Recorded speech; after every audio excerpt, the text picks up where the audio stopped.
എല്ലാ കൂട്ടുകാർക്കും എൻ്റെ പുതിയൊരു വീഡിയോയിലേക്ക് സ്വാഗതം. ഇന്ന് നമ്മൾ പോയിരിക്കുന്നത് കൽപ്പറ്റ ഫ്ലവർ ഷോ കാണാൻ വേണ്ടിയിട്ടാണ്. വയനാടുള്ള കൽപ്പറ്റ ബൈപ്പാസിലാണ് ഫ്ലവർ ഷോ നടക്കുന്നത്. ജാനുവരി 10 വരെ ടൈമുണ്ട് കേട്ടോ. അതിലെ വിശേഷങ്ങളും കാഴ്ചകളുമാണ് ഇന്നത്തെ എൻ്റെ വീഡിയോയിൽ ഉൾപ്പെടുത്തിയിരിക്കുന്നത്. ഇത് നമ്മൾ കയറി വരുന്ന ഭാഗമാണ്. ഇവിടെ ഒരു പോണ്ടും കുറേ ചെടികളൊക്കെ വെച്ച് നല്ല അടിപൊളിയായിട്ട് ഡെക്കറേറ്റ് ചെയ്തിട്ടുണ്ട്. അപ്പോൾ നമുക്ക് കൂടുതൽ ചെടികളൊക്കെ കണ്ടുവരാം. നമ്മുടെ ചാനലിനെ ഇഷ്ടപ്പെടുവാണെങ്കിൽ സപ്പോർട്ട് ചെയ്യാൻ മറക്കല്ലേ.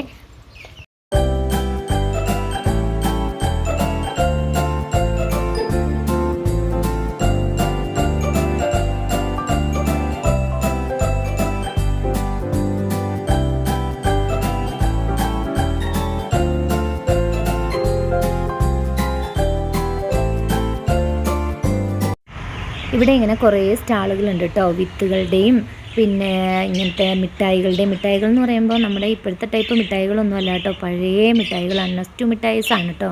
പിന്നെ പല വെറൈറ്റി ടൈപ്പ് ഓഫ് പപ്പടംസ് ഉണ്ട്. പിന്നെ പെന്നുകൾ, കുട്ടികൾക്ക് കളിക്കാനും എഴുതാനും പഠിക്കാനും പറ്റുന്ന ബുക്സ്, ഹൽവാസ്, മെഡിസിൻസ്, പിന്നെ മസാജിങ് മെഷീൻസ്, പിന്നെ വെജിറ്റബിൾസ് കട്ട് ചെയ്യുന്ന ടൈപ്പ് മെഷീൻസ്, അങ്ങനെ കുറേ മെഷീൻസിൻ്റെ ഒക്കെ ഉള്ളൊരു സ്റ്റാളുകളും പിന്നെ മിക്സറുകൾ, വെറൈറ്റി മിക്സറുകളുണ്ട്. ഇങ്ങനെ വരുന്നു കുറേ. പിന്നെ പുതിയ ടൈപ്പ് കുരുമുളകുകൾ, പിന്നെ വെറൈറ്റി കൃഷി രീതികൾ, ഇതൊക്കെ ഇവർ പരിചയപ്പെടുത്താൻ വേണ്ടിയിട്ടുള്ള പിന്നെ ഇങ്ങനെ ജ്യൂസ് കാര്യങ്ങളൊക്കെ ഉണ്ടാക്കുന്ന മെഷീൻസ് പോലത്തെ ആ സെറ്റപ്പ് ഒക്കെ ഉണ്ട് ഇവിടെ. പിന്നെ കുറേ അലങ്കാര മത്സ്യങ്ങളുടെ ഒരു ഇതൊക്കെ തീരാറായെന്ന് തോന്നുന്നുണ്ട്. ജാനുവരി 10 വരെയാണ് ഇവിടുത്തെ ഈ ഒരു ഷോ കേട്ടോ. നമുക്ക് വീണ്ടും കുറച്ച് പൂക്കളെയൊക്കെ നമുക്ക് കണ്ടു വന്നാലോ.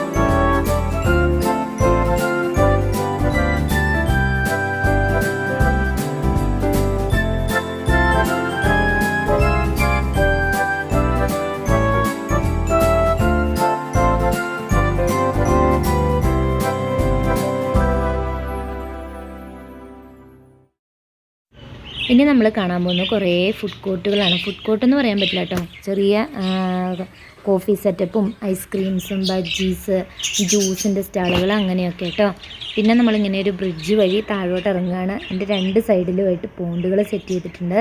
രാത്രിയാണ് കുറച്ചും കൂടി നല്ല രീതിയിൽ ഇതിൻ്റെ ഈ ഒരു സംഭവമൊക്കെ ഒന്ന് എൻജോയ് ചെയ്യാൻ പറ്റുകയെന്ന് എനിക്ക് തോന്നുന്നു. കാരണം ഞങ്ങൾ എത്തിയപ്പോഴത്തേനും വൈകുന്നേരമായി. പക്ഷെ എന്നാലും കുറച്ചും കൂടി ഇരുട്ടിയാലാണ് നല്ല കളറായിട്ട് ഉണ്ടാവുകയെന്ന് എനിക്ക് തോന്നി കേട്ടോ.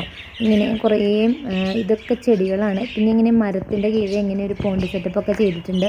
കുട്ടികൾക്ക് കളിക്കാൻ വേണ്ടിയിട്ടുള്ള കുറേ റൈഡുകളും കാര്യങ്ങളൊക്കെ ഉണ്ട്. അങ്ങനെ പൊന്നൂന് ഇങ്ങനെ ഒരു ട്രെയിനിൽ കയറണം എന്ന് പറഞ്ഞിട്ട് പിന്നെ അങ്ങനെ അവളെ അതിൽ കയറ്റി. വലിയ ഇതിലേക്കൊന്നും കയറാൻ ആൾക്ക് ഭയങ്കര പേടിയാണ്.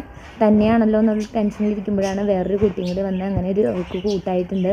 അങ്ങനെ ട്രെയിൻ ഓടിത്തുടങ്ങി. ഒരു 4-5 റൗണ്ടെങ്കിലും കുട്ടികളെ വെച്ചിട്ട് കറങ്ങിയിട്ടുണ്ടെന്ന് എനിക്ക് തോന്നുന്നത്. അവസാനം ആൾ ചെറിയൊന്ന് കിറങ്ങിയിട്ടാണ് ഇറങ്ങി വന്നത് കേട്ടോ.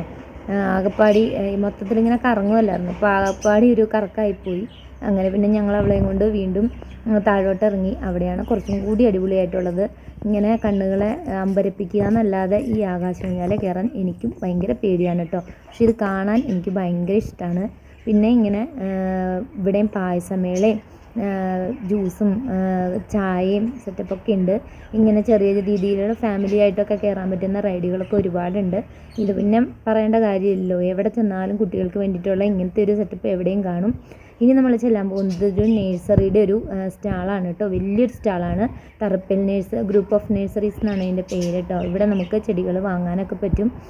പിന്നെ ചട്ടിയോട് കൂടി വാങ്ങാനൊക്കെ പറ്റും. ഒരുപാട് വെറൈറ്റി ഉണ്ട്. പിന്നെ കുറച്ചും കൂടി ഇൻട്രസ്റ്റിംഗ് ആയിട്ട് തോന്നിയത് കുതിര സവാരിയാണ് കേട്ടോ. കുതിരവണ്ടി 2 കുതിരയുണ്ട്, ഒരു വൈറ്റ് ഒരു ബ്രൗണും കേട്ടോ. ബലൂൺ വേണമെന്ന് പറഞ്ഞിട്ട് അങ്ങനെ ബലൂൺ മേടിക്കുകയാണ്. പിന്നെ ഇവിടെ സ്റ്റേജ് ഉണ്ട്. അതിൻ്റെ പരിപാടികളും കാര്യങ്ങളൊക്കെ നടക്കാൻ പോവുകയാണെന്ന് തോന്നുന്നു. അപ്പോൾ ഞങ്ങൾക്ക് പോകാൻ സമയമായി. അപ്പോൾ നമ്മുടെ വീഡിയോസ് ഇത്രേ ഉള്ളൂ കേട്ടോ. ഇനി നമ്മൾ പുറത്തേക്ക് ഇറങ്ങുകയാണ്. നമ്മുടെ ചാനലിനെ വീഡിയോസ് ഇഷ്ടമാവുകയാണെങ്കിൽ നമ്മളെ സപ്പോർട്ട് ചെയ്യാൻ മറക്കല്ലേ. താങ്ക്